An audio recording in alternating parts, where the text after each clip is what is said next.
Good evening and welcome back. My name's Matthew McLaughlin, And I'm Daniel Sandner. and we have some notes for. Death of a Unicorn. Yes, A24's new What If a Unicorn Had Its Child Murdered? What would happen? And they need to avenge it. Basically, with a little bit of greed in there as well. Yes, A yeah. very, very interesting, unique kind of film for sure. Yeah, it's a unique concept. I had no clue what I was getting into at all. You had told me that there was a movie in theaters called Death of a Unicorn, and it seemed to be the best thing out. I just don't have interest in the Minecraft movie. Yeah. Sorry, Sorry everybody. guys, we're not going to watch Minecraft movie. If I'm going to watch Jack Black, it's going to be School of Rock, and that's it. Yeah. Kung Fu Panda, maybe. Yeah, Kung Fu Panda. That's a good point. But yeah, so I had no clue what was going to happen in this movie. I didn't know if the title was poetic or anything. The only clue that I got was about 30 minutes before the movie started. I was having lunch with one of our friends. His name's Ethan. And I mentioned the movie that we were going to be seeing. And he said, oh, yeah, it's that movie with people driving in the woods and unicorn. I was like, oh, stop. I don't want to know. I don't want to know anything. So I knew that there was a unicorn in the movie, and that's about it. It's all just a metaphor, actually. Sorry. Death of a unicorn, death of a society that's... No. Right? Real unicorn. Yeah. Yeah. I wonder what they were trying to say, too. I mean, it's just a... Speaking to Ethan's thing, though, like, that's exactly what allured me in. And that's... I'm a little bit... We all kind of are, or at least some cinephiles are. A24 fanboys. We were talking about it in the theater. He's like, hey, wait, what did you say about the T-shirt? So the A24 comes up and is like, hey, that's our favorite T-shirt brand. And I leaned over to him and I was like, honestly, I would wear the hell out of a T-shirt like that.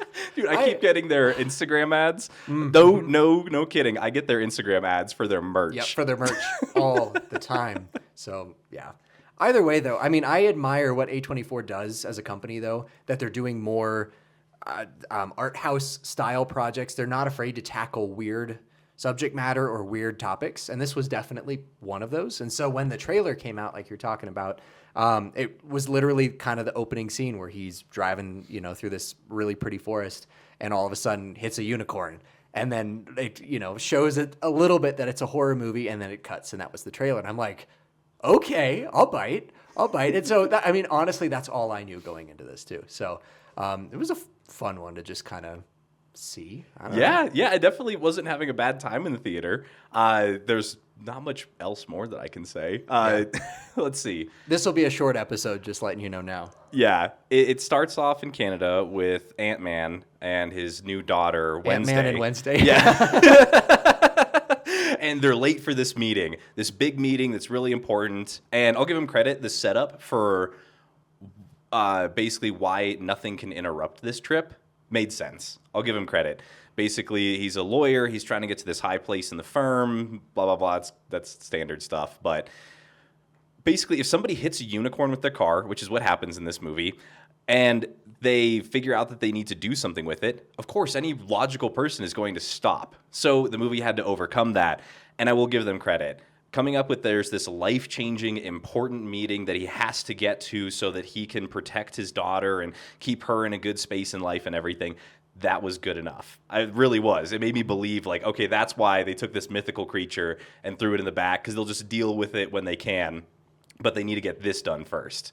So I'll give him credit. As far as story writing goes, that first intro was actually really good. Yeah, no, I agree completely. The car ride was a good way to explore the characters a little bit going in. I agree with that. I guess I had kind of a qualm with the writing overall. For some reason, like, I love Paul Rudd. Don't get me wrong. He's an awesome dude. I thought he was kind of miscast in this one.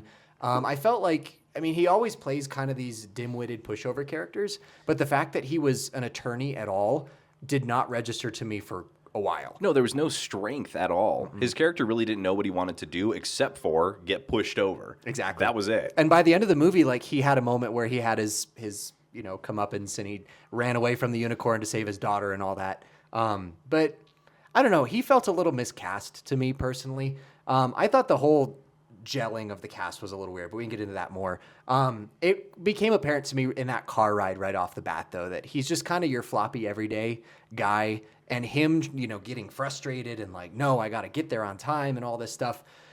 It just wasn't reading right to me for some reason. And then once he hit the unicorn and he had to like bludgeon it with a tire iron and he was flipping out, then yeah, that was all well and good. But to your point, I did appreciate what they built in that car ride because they had very little to build with before they just got you right into the plot. So that was appreciative. They didn't pad it. Yeah. I also respect them for one subtle choice, which is that most car accident scenes, they basically have something jump out. Out in the middle of the road. This one was he was distracted because he had allergies, and you could see it blurred through the camera. You can see it just walking out, and we all, oh no. Yeah. Oh, you gave the audience time. And like 10 seconds too. Like it was a solid lead up of just like do do do do do. Yeah, you can see this out of focus white horse that you can see in the road, and the driver doesn't see it, and the passenger doesn't see it. Yep. I appreciate that little touch. Agreed. Let's do it a little bit different, the car crash scene. Yeah. So I agree. like that. Honestly, one of the most consistent jump scares in any movie, whether it's a horror movie or otherwise, it's kind of become classic now, but where people are talking in the front seats and there's the standard coverage, the kind of back and forth, and all of a sudden it cuts to the driver and they're driving and there's a car coming into the window and it hits them. And that was a little bit reminiscent of this windshield scene where it's completely out of focus. You just see the frame of it. And this one was a fairly slow collision, but same kind of thing. Like it's a fun way to tell that part of the story instead of just like showing it walking out of the bushes and the car coming from afar or something like that. Just completely into it. Totally. So I guess that's a good strength. So other strengths that you saw in this movie, other things you liked. If we're going to talk about acting, there was one actor that I liked. Everybody else kind of sucked, in my opinion. Was it Will Poulter? Was it Eyebrow Kid? Mr. Eyebrow Yeah. Kid. He's awesome. I can't remember what the last movie I saw with him was, but he was awesome in that too. For whatever reason, he keeps stealing the show in anything that he's in, and I enjoy the hell out of him. Have you ever seen We're the Millers? We're the Millers. Meet the Millers? Meet the Millers. I haven't. The family, so they convoy to Mexico to like drug smuggle, and the guy has to create Ted Lasso, whatever the guy's name is, has to create a family to like travel with him to make it convincing. And that kid is the son that he brings along. You need to watch that movie if you enjoy Will. His name is Will Poulter, whatever. You would like that movie. Total aside. Continue. Yeah, so he was funny. To me, he was the only actor that was really giving it his all and had the talent to back it up. That's totally fair. The dad, let me know if you agree on this, but the dad was kind of giving it his all, but he wasn't talented enough. I don't think he was good enough to be able to do the character that he was assigned. Yes and no. I thought his writing was really clunky. That could be part of it. Because I think he's been in several A24 movies. He was, when his face came up on screen, I'm like, I recognize you from, I think, other A24 movies. He's kind of one of the regulars, I think. But he's at least in a lot of horror movies, and I've seen him do better. Yeah. And so I think his writing was clunky. I think he didn't have great material to work with. Him and the wife both. Because that was... what's her face from? She's been in so many 90s movies, and I can't. Yeah, I recognized her, super familiar. but that's as far as it goes. Exactly. She's like, I've seen that face before. They just felt really contrived. Their writing was really, Yeah. but that's fair. So yeah, it probably isn't the actor's fault. That's what I would say. Yeah. Personally. Even Paul Rudd, like, jokes didn't land for me. He didn't have any character as far as I'm concerned. Agreed. But yeah, if anybody showed that you could have acted in this movie, it was Eyebrow Guy. Yeah. I agree. He was just so took it over the entertaining. top. He's just snorting the coke. He was snorting the horn. Yeah, the ground horn powder. I mean, you see it coming a mile away, but just the fact that he does it and everything, it's so funny. You missed a funny part though when you went to the bathroom.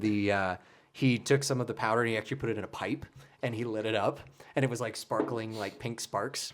So he was doing everything to the horn powder. Oh, that's awesome. It made sense too. He was the rich kid's son who grew up affluently. He was the Nepo baby. He was the Nepo baby. And he played it really, really well. He did.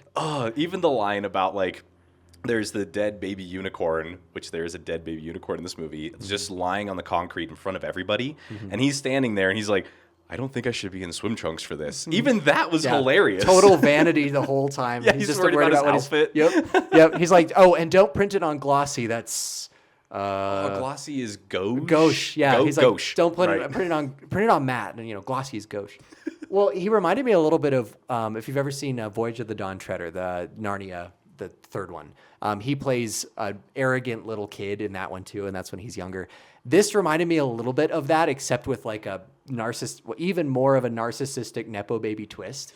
And maybe he's just getting typecasted at this point, but like he does it really well. He does it really well, and it's super enjoyable. Part of it's just the face, dude. It is, yeah. He's still got the eyebrows. Oh my he does. gosh, it's so funny. Yeah. So he was the best actor. I think that Jenna Ortega did a pretty good job. She was passable. Yeah. Passable, just not a super interesting character. No. She was the fair maid and the Well, she was also like the advocate. She was the activist, so to speak, in this one. The Classic. save the unicorns. God, and Gen Z, am do I the right right? thing. Yep.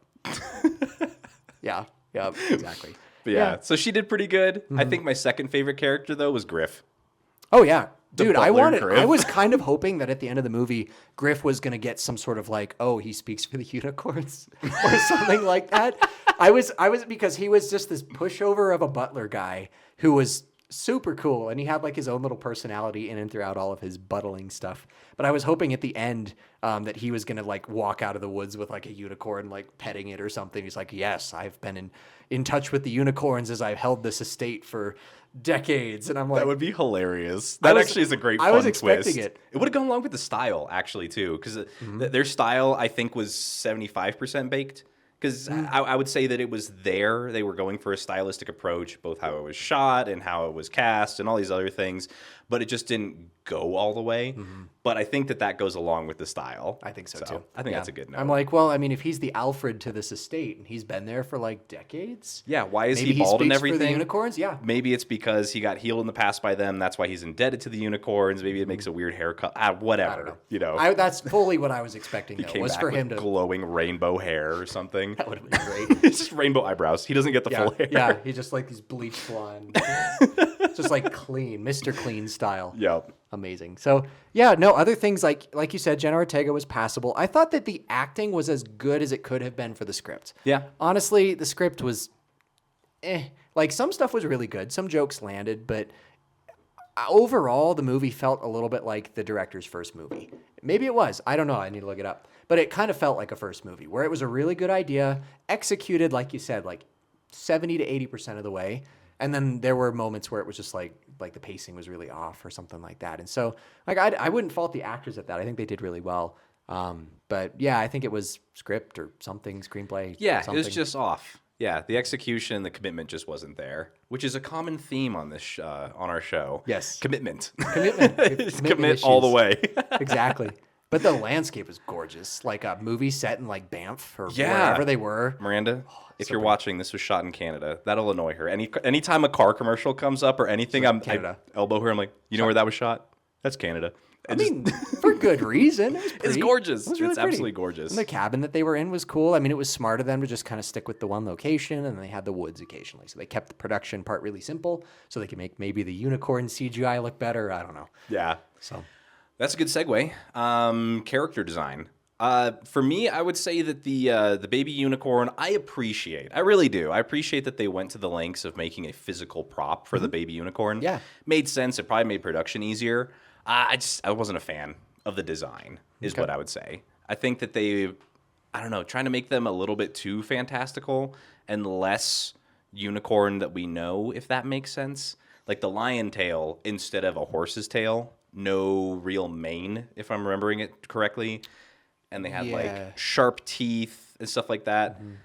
Plus the unicorn horn being bent, and then the dad's.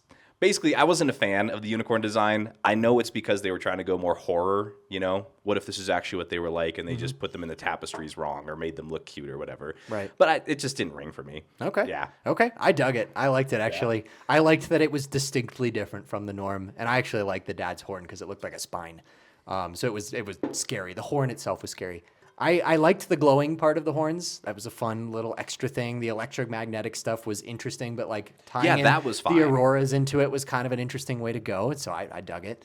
But then I guess the one part I was confused where the design changed was when they healed Paul Rudd and the kid. And then there was some weird electric cloud that looked really poorly pasted in there. Yeah. And then all of a sudden they were like normal unicorns again. I'm like, so were they like harboring like ill will and they were like deteriorating and they can only like gain their youth when they like give? That part was weird. They were angry, They Daniel. were angry, so they were dirty. They were and dirty. They were scary. gray. That's what happens when you're angry. You get gray. You get gray. Yeah, I agree. There was some weird decisions there. They should have just been white. I know it's scarier that they're dark gray and black and all that, but It might have been funnier if they were just like classic unicorn. that's what I'm thinking. Murdering the people juxtaposition. violently. Yeah, whereas like the character design fit for a horrifying monster. I think it would have been funnier. Yeah, that's fair. Or if they were, normal in appearance and grotesque with they started like biting people and then like the teeth recessed. Yeah, their or- teeth are hidden Yeah, and they maybe like they're come the- out yeah, like a snake. fangs or Yeah, something. Yeah. There we go. There we go. Production design. Yeah. definitely. I agree. I think that's fair. Yeah. That ending scene, yeah, it was just weird. Do what you want because it's unicorns. You Yeah. know, we can't critique too far. It just didn't ring for me. Yeah, the ending was odd. Yeah. It was odd and poorly paced and The fact that we also didn't get to see what Jenna and Paul. I don't even know their characters' names. I don't either. Oh, his name was Oliver? Was it?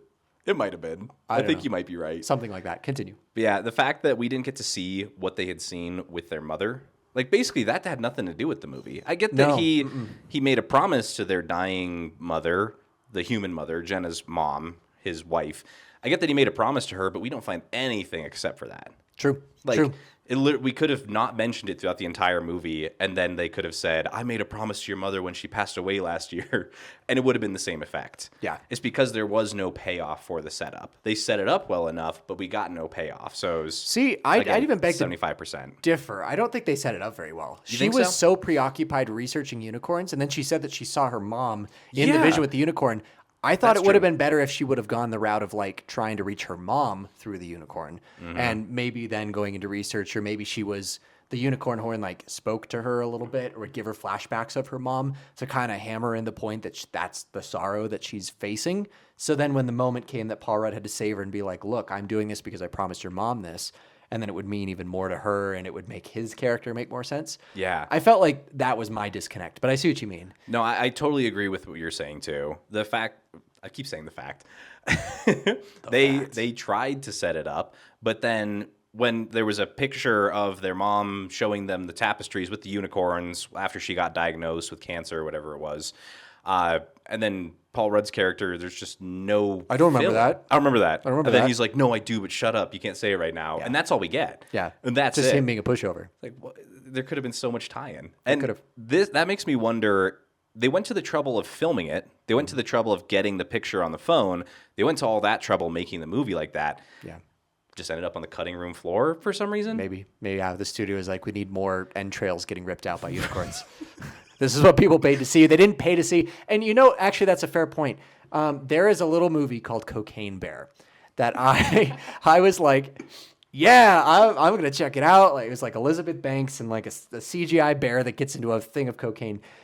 It was really boring because most of the movie, like 80% of the movie, was character development. And at the end of the day, I was there to see a bear on cocaine, like rip everything apart.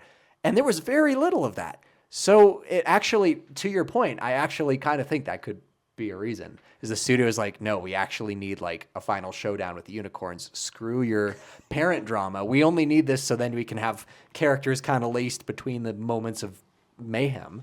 Yeah, I think that's a totally fair point. In that case, the studio should just cut most of it out to begin with. Yeah, She just could have said, I miss keep it. my mom. Well, yeah, I miss her too, honey. And then later, Right. just say, I made a promise. And that's Exactly. it. We don't need any of the middle stuff. Well, because what Again.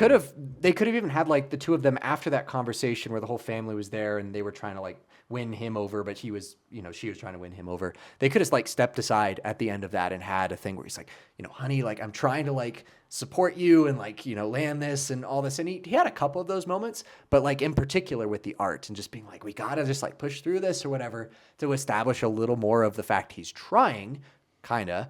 And that, there's more understanding where they're becoming their own kind of outsiders that are just trying to survive this horrible family and situation that they're suddenly in, But yeah, I don't know.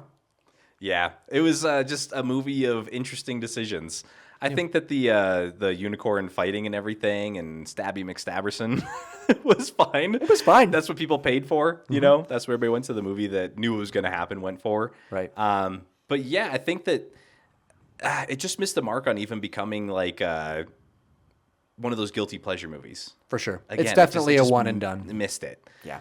So Yeah. I wasn't like enthralled the whole time. I was moderately interested. It's kind of one of the like turn on in the background movies. that's a good way of putting it, because it's not a look at your watch movie. I'm bored. It's just there's no reason to be invested. Exactly. You're not missing anything if you want to like do the dishes while it's kind of playing. Yeah. Yeah. So I think that's a great way of putting this movie. Yeah. That's a great category well, for and it. at the end of the day, when I left the theater, and I mentioned this to you, it just felt like a classic B movie. Like it felt like, Killer Clowns from Outer Space, or like Ant Attack movies or Spider Attack movies.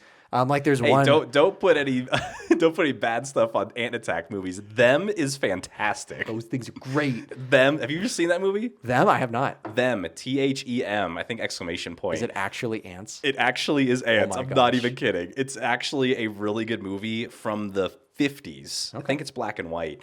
And it's basically that they are doing, or might have been, no, it was made in the 50s, based in the 40s, because the ants are exposed to nuclear radiation okay, I'm from familiar. testing. I'm familiar. Okay. And they start taking over Los Angeles. There's a place for them, There's a place for Like, them. I don't remember that one. the more modern equivalent that comes to mind for me is called Eight-Legged Freaks, and it's literally the same thing. It's spiders exposed to radiation, and it's sort of yeah. like Tremors. It's like set out in the desert, and they attack a mall, and they get into mine shafts. Mm-hmm. It's like a 2004 like total, not slasher, but just like monster B movie. I think Yeah. there's totally a place in culture for those, and I think that this kind of drops into a very similar category. It had kind of the body horror elements. It had an outlandish antagonist with these demonic unicorns. It had enough of a story to kind of tie it together. You watch it, you're entertained for an afternoon, and that's it. You're done. Done and done. Yeah.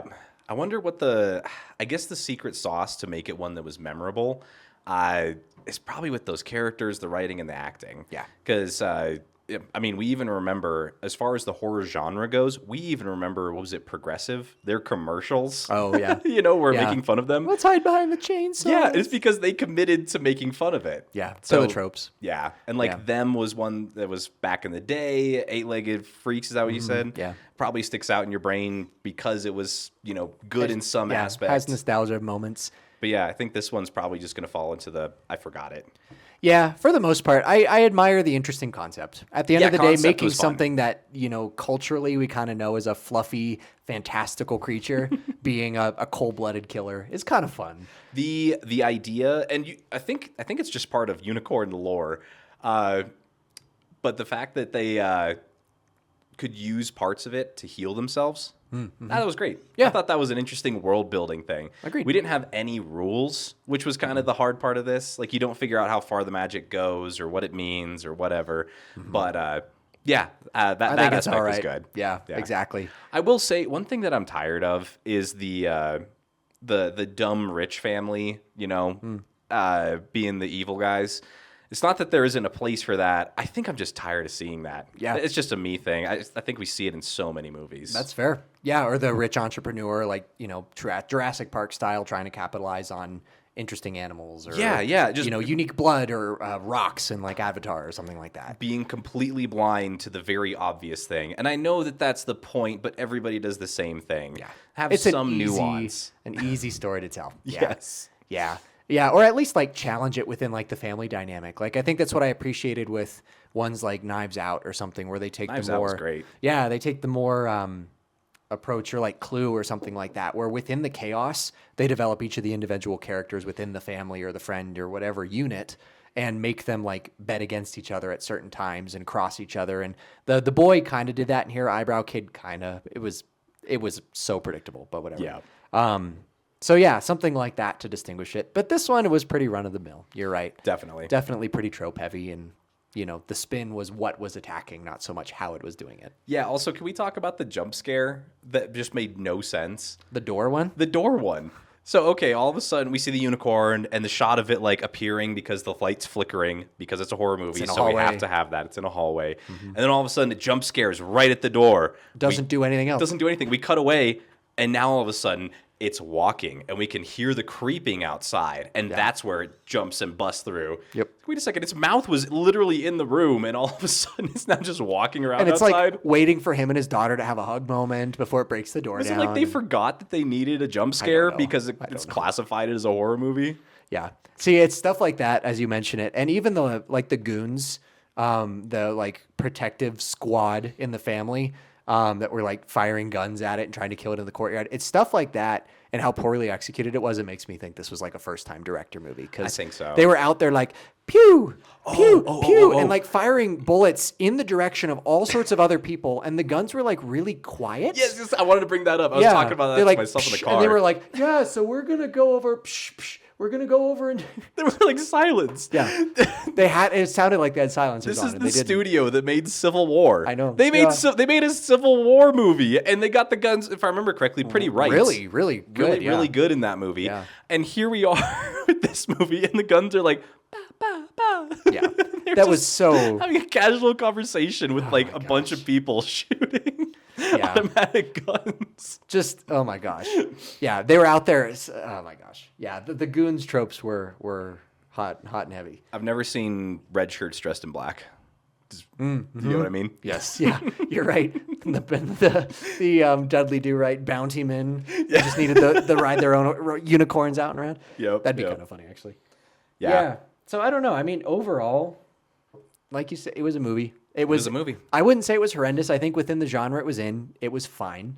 It had some good moments. It wasn't super boring. It didn't stand out in the, in history, in my opinion. So Yeah, and I'm not the biggest fan of horror anyway, so yeah, it just kind of was falling on tropes, and the idea was good enough, but it was funny actually. As soon as they were escorting the little baby out, which why they were doing that at night makes no sense. And then it was suddenly day. Yeah, that was the hallway later. fight. Oh, that was Yeah. hilarious. It was literally from midnight to midday. It was a 12-hour jump by Jenna Ortega jumping out the window. Yeah. Yeah. So- sorry, continue. Yeah. Yeah, so they're escorting the little baby out because they want to do research on it and all that other stuff. And as soon as they got in the tunnel, I was like, the unicorns now have something to pierce. The tunnel. As soon as it happened, before there was any flickering lights or I was like, yep, this is where they die. They need some diffusion to let it sneak up. They need some diffusion to let it sneak up on them. Sorry, I forgot I had a microphone. Oh, you're good. You're good. Yeah, it was like it's like if they had shot E.T. differently. I know Yeah. they were escorting E.T. through the tunnel, but it's like if his family came through and then Surprise, them mother- through or something. It's just like, oh man. Yeah. I don't know. It was fun. I mean, even as a horror, you mentioned the horror movie part, and I giggled at the credits because one of the executive producers was Ari Aster, who did like Hereditary and Midsummer and all these ones. And I'm like, okay, that checks a couple extra boxes for me. Not making it better, but to understand why certain things happen. I didn't expect it to be as gory as it was. Yeah.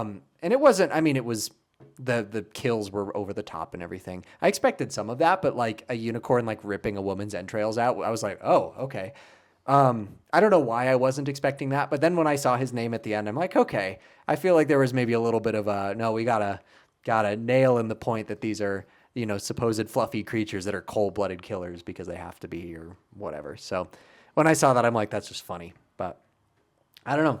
And that's about all I've got. I don't have a ton of notes for this one other than that it worked for what it was, and we can kind of forget about it now, It was a fine movie for a t-shirt company.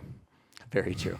Very true. Shall we do ratings? I think it's that time. Okay. So each week we go to movies, we watch them, then we come back and we give them a score out of 5. We post that score on Letterboxd. You can follow us on Letterboxd at OTW Video. You can see all the reviews we've done before and this one. So right now we're going to cut and we're going to give it our scores and we'll be back like that. So we just got our scores. Let's start off with, what's the first one? Uniqueness, what you got? Uniqueness, 3.5.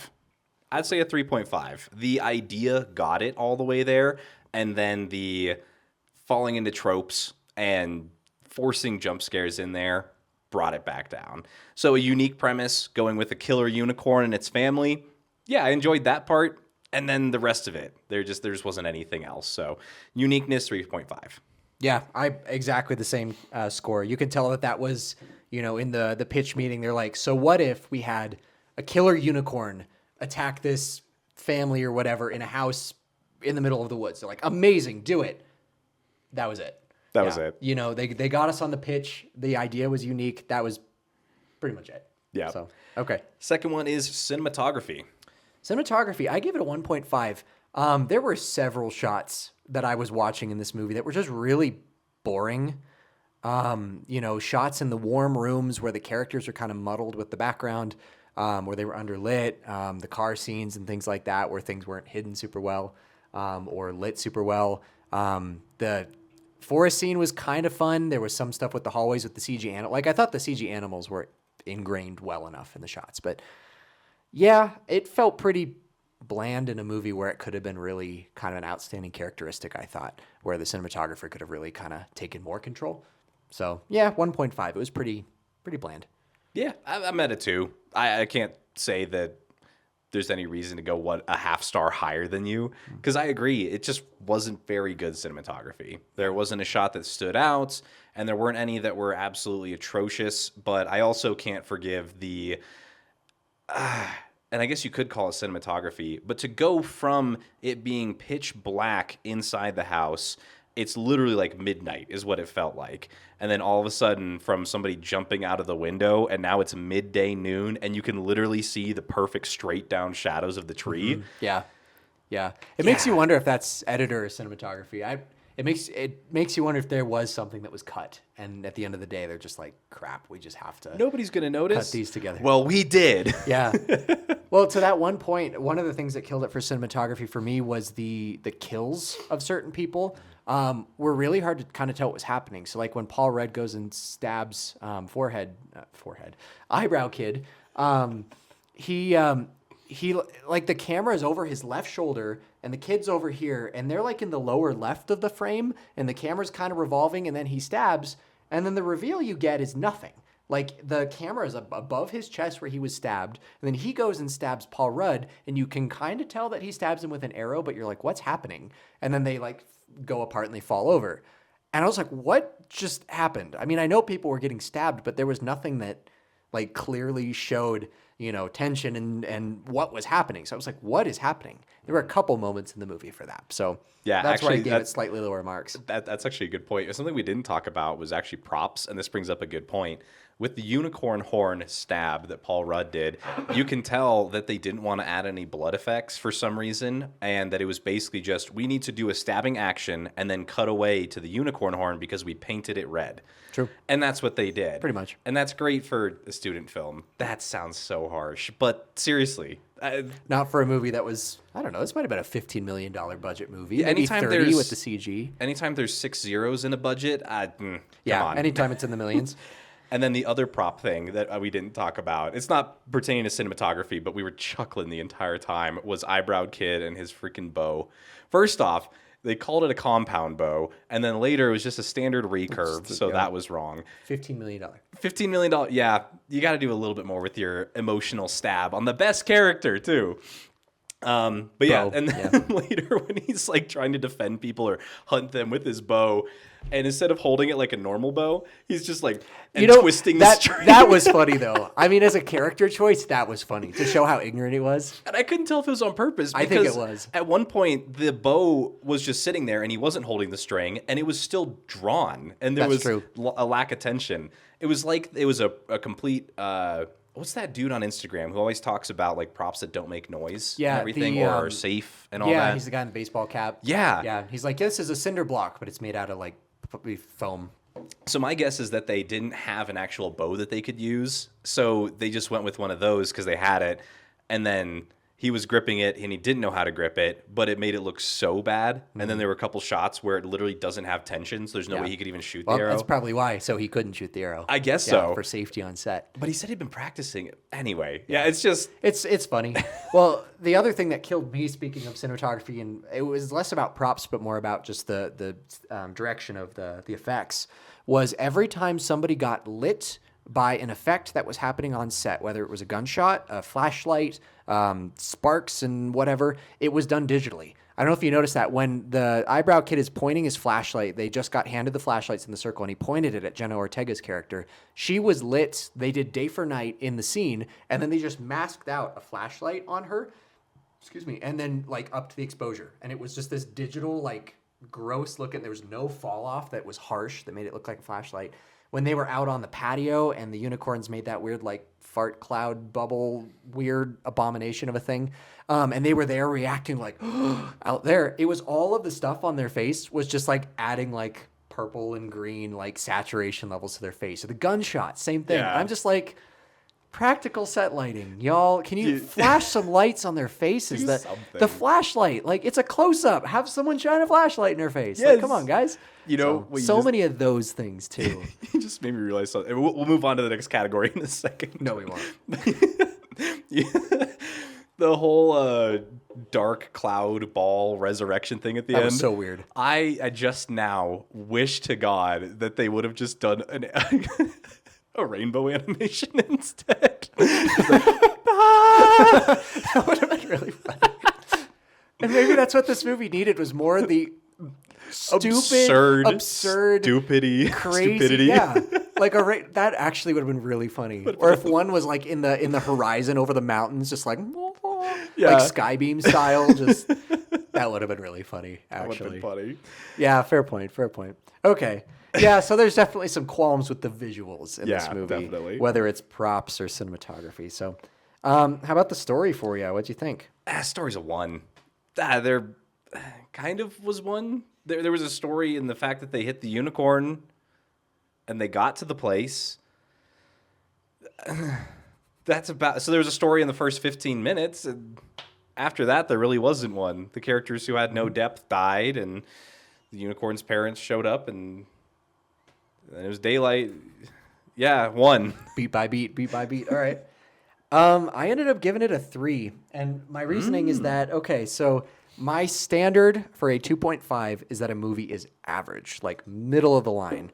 And so for it to be an amazingly unique story, then you're up to a 5. For it to literally just be a collection of shots that makes no sense, then I put it down to the other end. So when I think of this in the framework of like a B movie, if we're talking about some of these other ones that we have, they have, generally speaking, not even a common thread in them a lot of the time. They're just, or like body horror movies or something like that. They're just so that, like Texas Chainsaw Massacre, like who even knows who the characters are, but you got Leatherface, you know? At least the fact that this movie brought in some star power that was like known faces.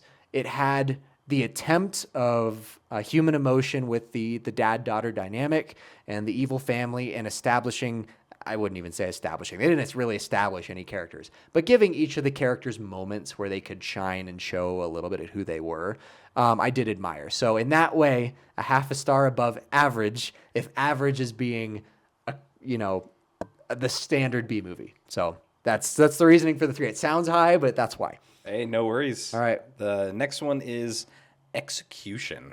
Execution. I gave it a 2. It was a good idea, poorly executed. It was passable. It wasn't horrendous, but it wasn't really even average, I would say. So, Yeah, Execution for me is another 1. It's just distracting. The lack of commitment to A style, the fact that they kind of did it, but like we said very early on in this podcast, it was a 75 to 80% baked idea. Yeah, they just didn't execute it well. And then the lighting, and then the editing, and then all these other things, and the CG flashlight. Yeah, execution was poor at best. So, 1. fair enough. One thing on execution, though, to note that I thought was nice was that while the CG wasn't fantastic, it was pretty good for what it was. I Yeah, thought. I definitely wasn't judging the CG. It was your Just the character points. design. Yeah, it was the character design that I didn't like, and then your point of like, why couldn't you just use a real flashlight? Yeah. So that's all I meant. But I mean, just for the unicorns themselves. Yeah, I you could definitely tell, and thank goodness. Thank goodness A24 has gotten their car crash physics under control.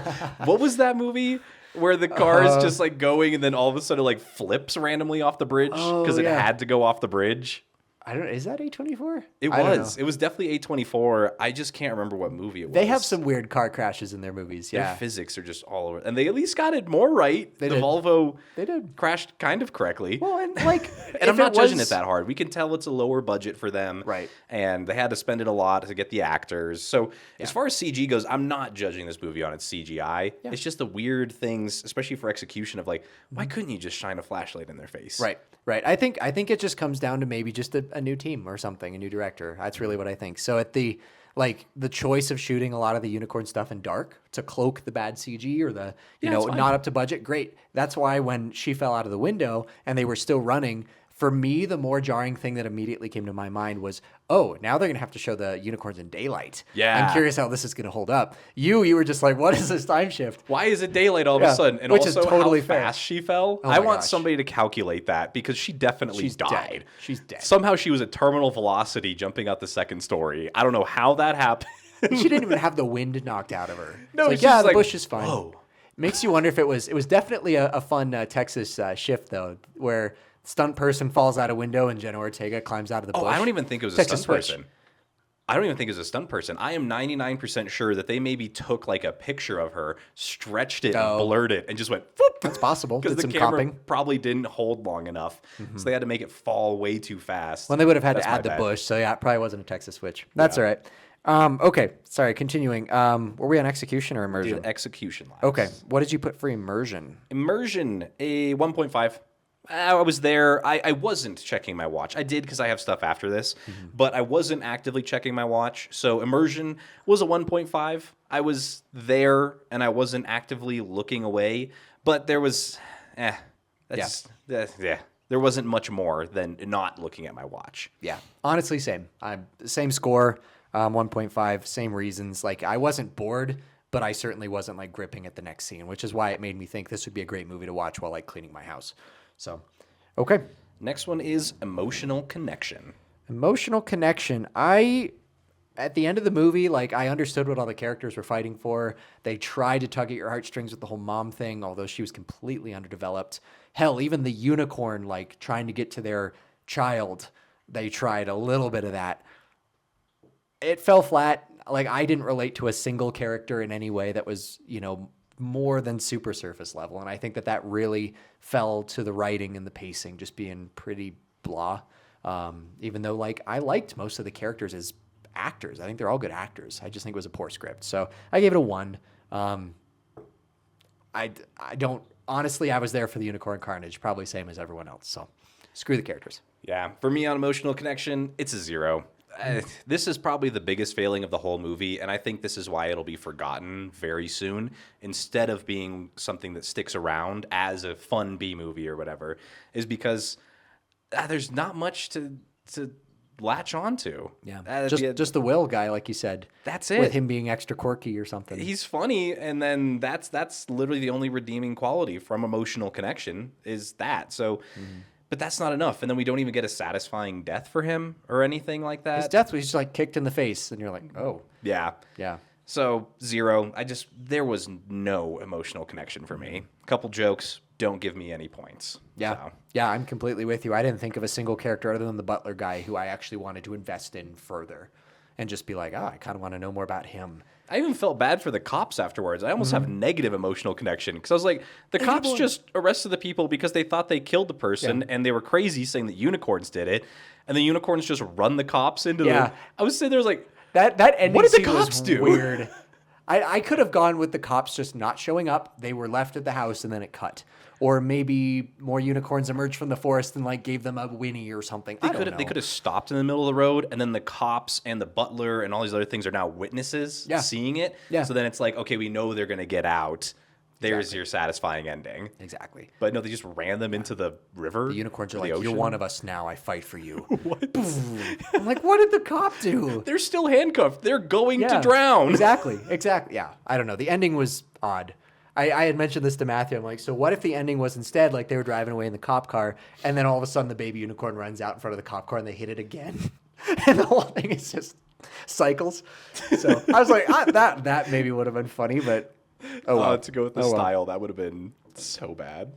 All right, sir. So my average was 2.08. Yes, and mine was 1.5. So, Death of a Unicorn, we have given you some notes, and your final score out of 5 is a 1.79. All right. So, 2 stars. rounds up to a 2 out of 5. I feel like that's appropriate. I do too. Is a movie, and it was below average by our Hey, score. it wasn't Snow White. It wasn't Gladiator 2. It wasn't. What are some of our other stinkers? I think it might be similar to Gladiator 2. Oh, I yeah, think we Gladiator, gave it I think, was close. It might be like a 2.3 is what we might have given it. I can't remember. Yeah, it was around a 2 though. Where it's Yeah. like it was a movie written by AI and it wasn't like objectively bad, but it just wasn't not going to stick in the consciousness. So Yeah. cool. All right. Yeah. Well, thanks for joining us, everyone. Yeah, thank you so much for watching. If you have some movies that you would like us to watch, specifically upcoming in theaters, or some classics that we need to know about, go ahead and put those in the comments down below. We do this, we see the movies every Tuesday, and we put these videos out every Friday. So go ahead and subscribe, and let us know what you think. Oh, follow us on Letterboxd too. We'd love to hear comments. We put all of our scores there as well. So, all right. Yeah, that's it. Adios. Thanks for watching, and good night.